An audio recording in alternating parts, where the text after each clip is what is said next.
Hello મિત્રો, welcome to ઇનસાઇટ્સ into. આજે 15 April છે. 15 એપ્રિલના ઇમ્પોર્ટન્ટ એડિટોરિયલ્સ જોઈ લે ક્યાં કામના છે. ફર્સ્ટ ઓફ ઓલ કે 850 સીટ કરવામાં આવી છે લોકસભાની, એનું કોન્સ્ટિટ્યુશન અમેન્ડમેન્ટ બિલ બનાવવાનું છે અને 2011ના સેન્સસ ઉપર થવાની છે. તો તેની કઈ કઈ અસરો છે, તેના લીધે શું અસરો થશે, રાજ્યોના સમાન પ્રતિનિધિત્વ ઉપર શું અસરો થશે, તેના ઉપર ડિસ્કશન છે. વુમન પાર્ટિસિપન્ટ છે ડેવલપમેન્ટમાં કી ફેક્ટર છે, એના વગર ડેવલપમેન્ટ સરખી રીતે થવાનું નથી, તેના ઉપર ચર્ચા છે. કે સ્ટેટ એસેમ્બલીમાં કઈ રીતે અસર કરશે જે આ નવો અમેન્ડમેન્ટ આવે ને 850 સીટ થશે, તો સંઘવાદ ઉપર તેની શું અસર થશે. ત્યારબાદ જે ઇન્ડિયા છે એ ક્વાડ અને બ્રિક્સ છે, તો તેની મિનિસ્ટરીયલ મીટિંગ કરવાનું છે. તો તેની આ જે વોરની સિચ્યુએશન છે, તો વોરની સિચ્યુએશનમાં ઇમ્પ્લિકેશન શું હોઈ શકે એના ઉપર ડિસ્કશન કર્યું છે. વુમન કોટા રિઝર્વેશન છે, તેના ઉપર ડિસ્કશન છે. ફૂડ વેસ્ટ જે થાય છે એન્યુઅલી 55 લાખ કરોડનું વેસ્ટ જાય છે ફૂડનું, તો એને કઈ રીતે રોકી શકાય, એના શું ઇમ્પ્લિકેશન્સ છે અને કઈ રીતે માનવીય અને પરણાવરીય દુર્ઘટના તરીકે લેખક એમને જણાવે છે તેનું ડિસ્કશન છે. ત્યારબાદ પાયરેસી છે અને લીગલ કોન્સિક્વન્સીસ શું હોઈ શકે છે, એટલે કે જે સિનેમેટોગ્રાફી એક્ટ અને કોપીરાઇટ એક્ટ છે, તો તેના શું શું ઇમ્પ્લિકેશન્સ છે અને કઈ રીતે આને વધુ સ્ટ્રોંગ કરી શકાય તેના ઉપર ડિસ્કશન કર્યું છે. ત્યારબાદ યુએસ અને ઈરાન છે, તો તેના કઈ કઈ કન્ટેજિયસ ઇસ્યુ છે, કયા ઇસ્યુ ઉપર અત્યારે લોકોના ટોક ચાલી રહ્યા છે અને કઈ રીતે તેને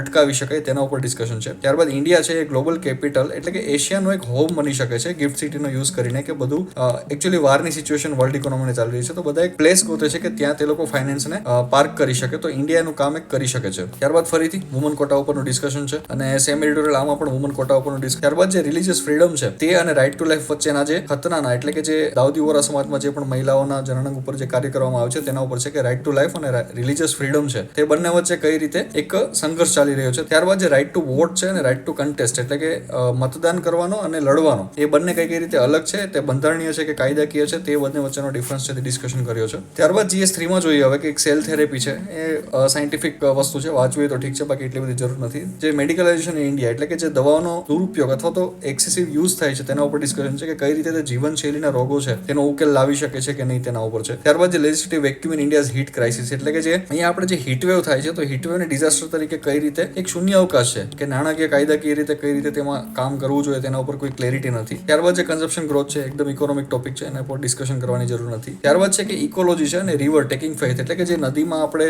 પધરામણી જે પણ કરીએ છીએ તેના લીધે ઇકોલોજીને શું ઇશ્યુઝ થાય છે અને કઈ રીતે ઇકોલોજી બગડે છે નદીની, તેના ઉપર ડિસ્કશન છે અને પ્રદૂષણ કઈ રીતે વધે છે તેના ઉપર. ત્યારબાદ જે ગુજરાતનું છે કે એથ્લેટિક જીન છે તેના ઉપરથી ટ્રેસ કરશે કે કઈ રીતે કોને આપણે આગળ વધારી શકીએ સ્પોર્ટ્સમાં અને કોનો ફાયદો આપણે ઉઠાવી શકીએ ગોલ્ડ મેડલ્સ અથવા તો ઇન્ટરનેશનલ ગેમ્સ જીતવા માટે. ત્યારબાદ જે હાલમાં નોર્થ ઇન્ડિયામાં જે પણ પ્રોટેસ્ટ ચાલી રહ્યા છે વર્કર્સ દ્વારા, તેના ઉપર ડિસ્કશન છે કે કઈ રીતે જે નવા કોડ બનાવ્યા છતાં પણ વર્કર લોકો કેમ તેના વિરોધ કરી રહ્યા છે તેમના રાઇટ્સ માટે. ત્યારબાદ જે લાસ્ટ છે કે જનવિશ્વાસ એક્ટ છે, એ કઈ રીતે એઝ ઓફ ડુઈંગ બિઝનેસ લાવવામાં હેલ્પ કરી રહી છે. તો બસ આજે એટલા જ એડિટોરિયલ હતા, ઇમ્પોર્ટન્ટ હતા આપણા GS માટે. અને તમે પણ જો જોઈન કરવા માંગતા હોય તો New10 નો યુઝ કરો, 10% ઓફ મળશે કોડ, અને ઇનસાઇટ્સ ઇન્ટુ ડોટિંગ ઉપરથી તમે દરરોજ એક્સેસ કરી શકો છો.